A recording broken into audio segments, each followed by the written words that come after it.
every pony! Epic Derpy here. Well, it's a whole new year, 2016. And Season 5 is now done. Damn it! Which means that we have a lot of downtime before Season 6 starts up. Which means we have a lot of free time to talk about opinions and discuss theories. One that I have always wanted to talk about is, why do we love Princess Luna so much? No, really, think about this for a second. Granted, we in the Brony fandom all have our own opinion as to who is best pony. So many, in fact, that it's even started subdivisions of favorite pony. Favorite main 6, favorite background, but the one we're focusing on is favorite princess. And in every poll I've seen, every meme, every graph, it's always been Princess Luna in the majority. And it just got me wondering, why? I mean, I myself have my own reasons for loving Best Princess, but still, I think there's a little more to it than just, oh, she's the princess of the night, hail the Lunar Republic! So, I did what any sensible person would do and started a survey. And while some answers I've gotten seem a little arbitrary, there are actually 3 reoccurring answers that I think actually solve this mystery for me. So, let's see what we got. Number 1. She's beautiful. Well, that's a blatant statement, isn't it? She's beautiful? Well, technically, any of these ponies can be considered beautiful, depending on your taste, but Luna, I think, has a more uniqueness factor to her.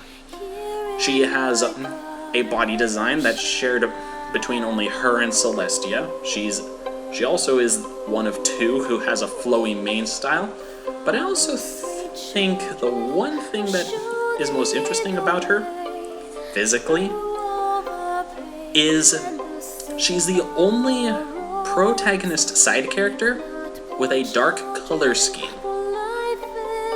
No, really, take a look at her. Take a look at her color palette and compare that alongside any other pony. Every other pony has like a light shaded color or some bright pastel. But Luna? No, her whole color scheme is dark.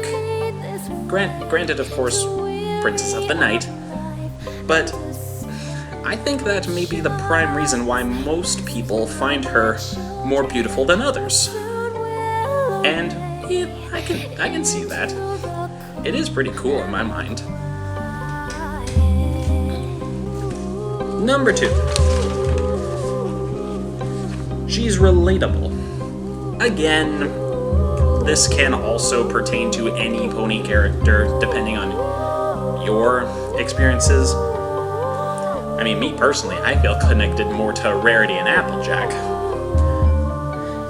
But I'm sure there are several people out there who have either been overshadowed by an older sibling, got angry about it, punished for it, forgiven. Granted, Luna's is a little more extreme, but still. And even when she came back, Luna had trouble adjusting to new society. I think several people can relate to that. Like a person moving to a new town or a kid going to a new school. This is all stuff that we have, as humans, have trouble adjusting to sometimes. So, that's where I think people relate to her the most. 3rd and finally, she has the best backstory. This, hands down, is probably the best reason in my mind. Granted, we do know most of the backstories of all the princesses. Twilight's we've pretty much seen from the get-go. That's probably why we don't take much interest in her. Celestia's... she's kind of a Mary Sue when you think about it. She, hasn't done much wrong. I mean, she considers herself doing wrong for banishing her sister. But all in all, that's about it. We don't know what her childhood was like or anything. Cadence, we kind of know her backstory. And according to the comics, she was kind of the, how do you say, high school dream girl. So again, not all that interesting. Luna's backstory, on the other hand, good God. We can go on and on about her backstory. We all know the part about her banishment and stuff, but along with her backstory also comes a lot of questions.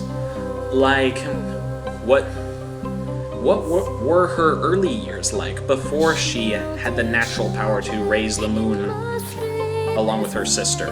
What was it really her that triggered the transformation into Nightmare Moon, or was it those nightmare creatures that the comics showed? Do all alicorns have some kind of dark entity in them? Because I'm pretty sure Celestia has shown some signs of that. Again, her backstory not only tells us stuff about her, but also gives her stuff that we can develop upon. Things that can expand, and yeah, it's just a lot to go off of. Which is why I think a lot of people consider her to have the best backstory. I mean, I certainly think she does. But what about you guys? I'd like to hear your thoughts. I'm sorry if you never saw or heard of my survey, but like I said, we all have our reasons for loving the Princess of the Night. And I sure don't see myself hating her anytime soon. Especially not with what she did in the recent episode. That was some deep stuff. Well, that's all I've got to say for now, my fellow bronies and Vegas sisters. So, until next time, herp-a-derp.